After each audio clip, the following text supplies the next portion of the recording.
The Prodigal Son, one of the most famous Bible stories, Bible parables that you'll ever hear in the Christian and maybe even the Judaism faith.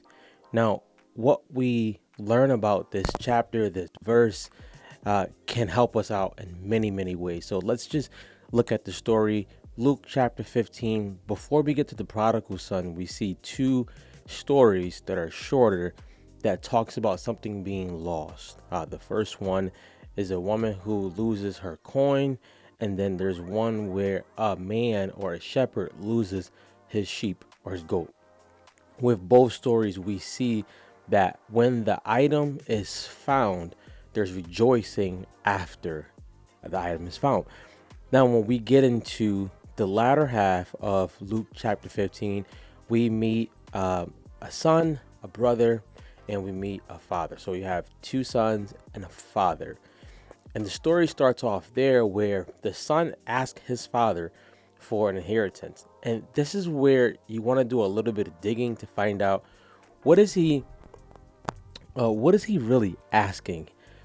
When a son would ask for an inheritance in that day, he was basically asking his father or telling his father, I'd rather you be dead. It's basically what he's saying. Like, I want you to give off this land. I want you to give what you have. I want you to split it up between me and my brother. I'm gonna get a share. He's gonna get a bigger share because he's older. And I want you to do all these things now. It's usually not how it goes. Usually the inheritance is split when the father passes away.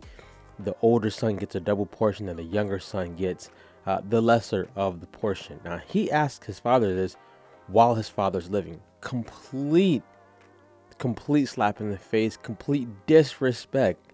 So just seeing that already, you see this relationship or this idea that the son has about what he wants more than what his father may want for him. He tells him, give him the inheritance. And the thing that happens shocks us all. The father goes ahead and he gives the son an inheritance. He gives him the inheritance. So which means he has now sold some land. He has given him some money. He's given him these things. And of course, the son is probably not able to handle the amount of pressure that comes with this.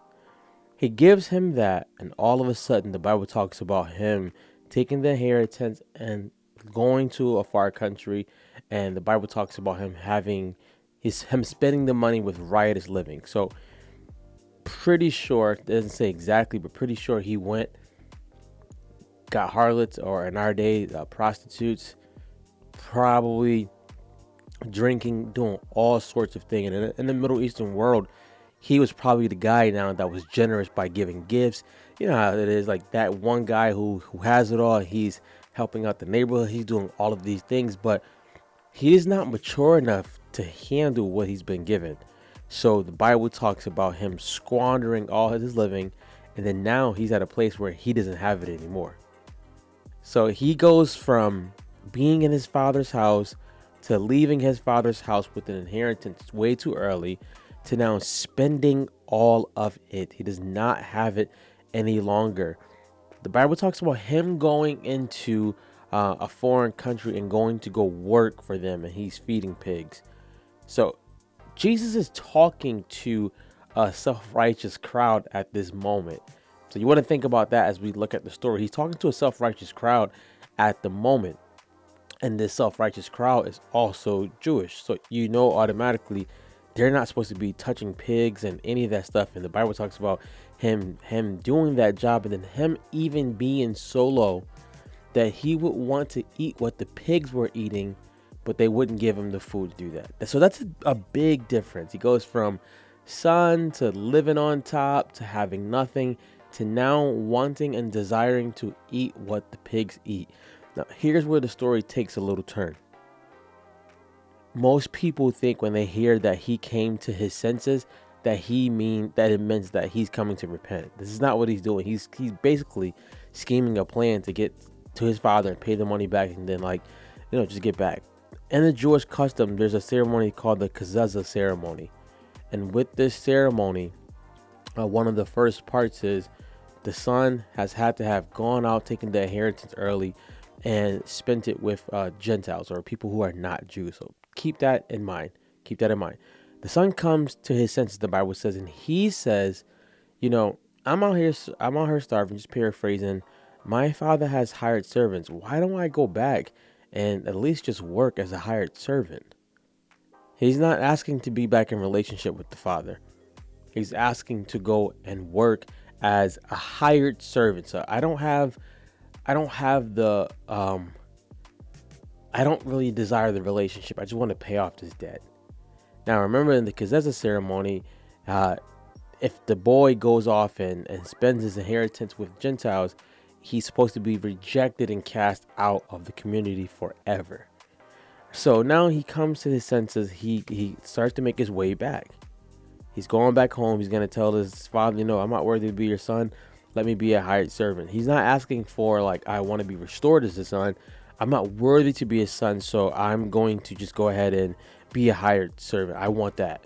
Now, in those times, if he entered the city and the elders and the people saw it, the Kezeza ceremony would stop him before he even got any further. So they would literally try to break pots at his feet, letting him know that he's rejected, he's alienated, he's not welcome in the community anymore. They would do these things before he got into the community, and his father would be watching from afar off. Now that's brutal.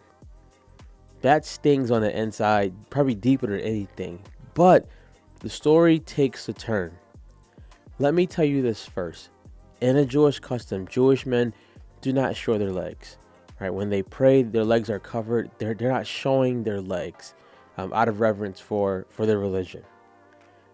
The father sees him coming from afar, and the father starts to run towards him. So Jewish men are not going to be running either, because their legs would show. So the father is like, he's showing his legs by probably running to get his son. And he's also running to get to his son before the town sees him, and they go ahead with the Kezeza ceremony where they reject him, they cast him out, they make sure he feels alienated. So the father's like, let me get there before him. Now, as the son, I'm thinking, hold up, I'm coming back to be a hired servant. Now my dad is running after me after I wanted him dead. The father comes, the father runs towards him, and he doesn't say much right at that moment. The son says, Father, I've sinned against heaven, against you, make me one of your hired servants. And the father does something which is crazy. He hugs him, he kisses him, he tells them, go get the robe, which would signify royalty. Go get the ring, which would signify the family authority. That's how they paid for things back in the day, with the family ring. Go put sandals on his feet. Servants didn't wear sandals. Sons wore sandals. Sandals were considered to be, at that time, something that is really, really important. So if you were a slave or a servant, you weren't wearing sandals. And he says, go kill the fatted calf. They wouldn't normally be eating meat at a normal meal because it's so expensive. But he says, go and kill the fatted calf. So fatted calf, expensive. Go ahead and put a ring on his finger, sandals on his feet, and a robe. He completely restores him when the son should have gotten the Kezeza ceremony. The son did everything to deserve getting put out of the town, getting alienated from the family, not being welcome in the community. Because remember, when he asked for the inheritance, it shows the community too that I no longer want to be a part of you guys. So it's like a double slap in the face to his immediate family and then the community. He does this, those things happen. Now they're having a party, everyone's there, they're having a party, and the older son hears it from afar off. And this is where the story takes the turn, because it's about two sons and they wanted the same thing. I'll tell you right now, the older son hears it and he asks the servants, what is this going on that I hear? And they say, oh my God, your father's throwing a party because your younger son, your younger brother is back. And the older son gets furious. And this is symbolic of the Pharisees and the Sadducees. He gets furious, and the father gets furious, and he doesn't want to come into the party. So he doesn't want to come be a part of the community. So now he got a son who left the community and didn't want to be a part.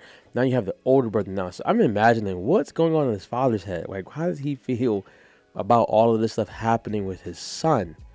The older son is furious, and he tells his father, once his father comes out, like, what are you doing? Like, he starts to be self-righteous by saying, I've been with you forever. I haven't sinned, and you've never killed a calf for me to make merry or for me to enjoy with my friends. But this son of yours goes and spends his money on harlots and riotous living, and you throw him a calf. You throw him a party. Basically, the older son is saying, like, I did everything right, and you didn't do anything for me. That's self-righteous. I did the things that were right, and yet by me still doing those things that were right, you didn't reward me. Self-righteous lets us put our works and ourself before what God really is trying to work in us. So he says, I do all these things, you didn't do that. And the father says, you were with me this whole time. You had access to this stuff. Your brother who was dead is now alive. And Jesus leaves the story like that. Stay tuned for part 2.